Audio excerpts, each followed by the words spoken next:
Eu sou Mário Persona e essas são as respostas que eu dei aos que me perguntaram sobre a Bíblia. Você escreveu contando que o pastor da igreja onde você congrega ouviu você dizer que Cristo foi seu substituto na cruz e que você disse também que não entraria em juízo, e esse pastor prontamente corrigiu sua afirmação dizendo que você estava errado.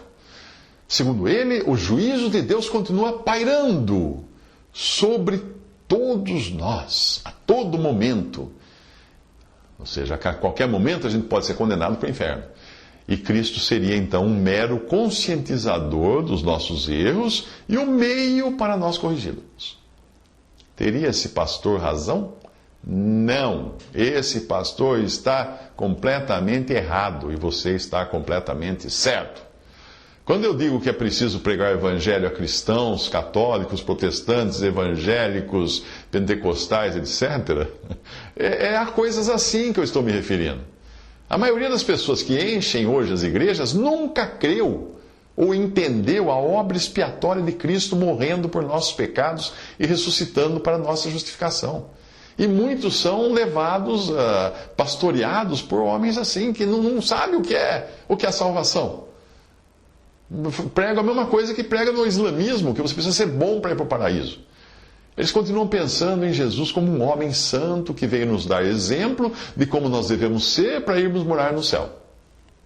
Pensar assim não é muito diferente do que pensam os adeptos de religiões como o islamismo, budismo, hinduísmo, espiritismo, sempre tentando se justificar pela melhoria de si mesmos, por seus próprios esforços, por sua evolução, por suas obras de caridade, para assim merecerem a salvação. Então esse cristianismo que é pregado em muitas igrejas hoje não é cristianismo. É um paganismo disfarçado com apelos cristãos. A verdade é que, por mais que Jesus tenha sido um exemplo de vida para nós, se ele não tivesse morrido e ressuscitado, nós estaríamos perdidos eternamente. Por que você acha que a semente precisa cair no solo e morrer? Para dar um exemplo? Ou para multiplicar vida, dando muito fruto? Não é? Embora Cristo seja o melhor exemplo que nós temos do homem perfeito, se você tentar imitar Jesus para obter a salvação, vai ter de começar sendo sem pecado. Porque ele veio ao mundo sem pecado, e você não. O problema é que eu e você viemos ao mundo com uma natureza pecadora, arruinada, que nos fez pecadores desde a concepção. Nós já entramos com o pé esquerdo nesse mundo. É impossível que pela imitação de Cristo você se torne puro e sem pecado. Não. Por mais que um cão imite um gato, o máximo que ele vai conseguir fazer é latir com um som de miau. Miau, miau, miau. Mas ele vai continuar sendo um cão, na sua essência, na sua natureza. Põe uma fantasia de gato num cão. O que ele é? Ele é um cão, fantasiado de gato. A verdade é que na cruz, Jesus foi o substituto perfeito, aquele que era sem pecado e foi feito por Deus pecado por nós, em sacrifício. Foi castigado com o juízo divino em 3 horas de trevas.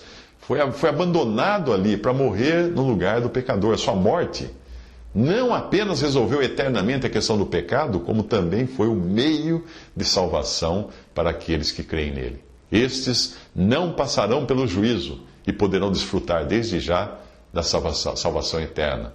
Algo que, infelizmente, muitos dos que professam ser cristãos não desfrutam, porque eles não creem verdadeiramente na obra substitutiva de Jesus.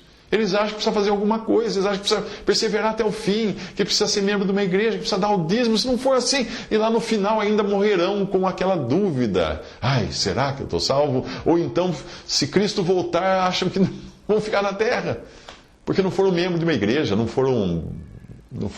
deram o dízimo, ou qualquer coisa assim.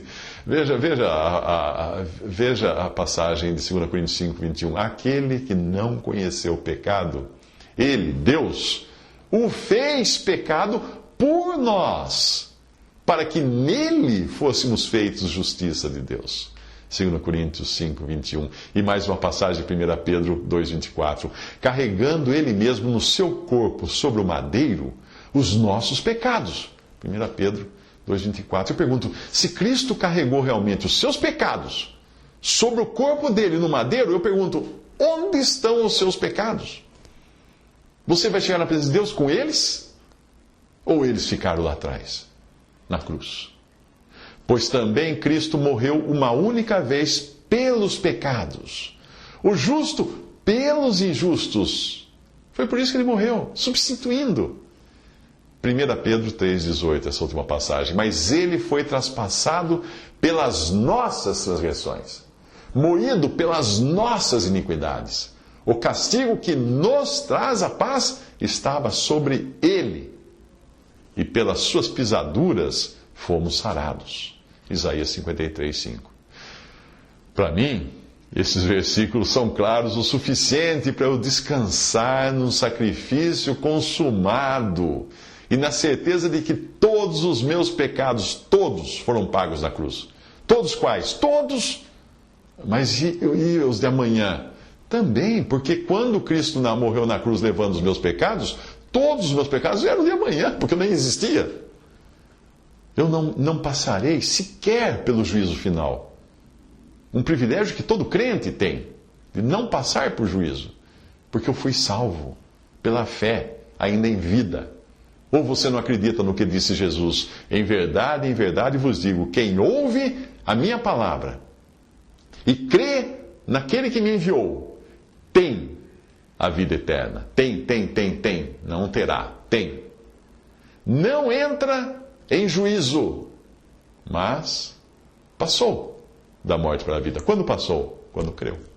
João 5:24. Visite respondi.com.br. Visite 3minutos.net.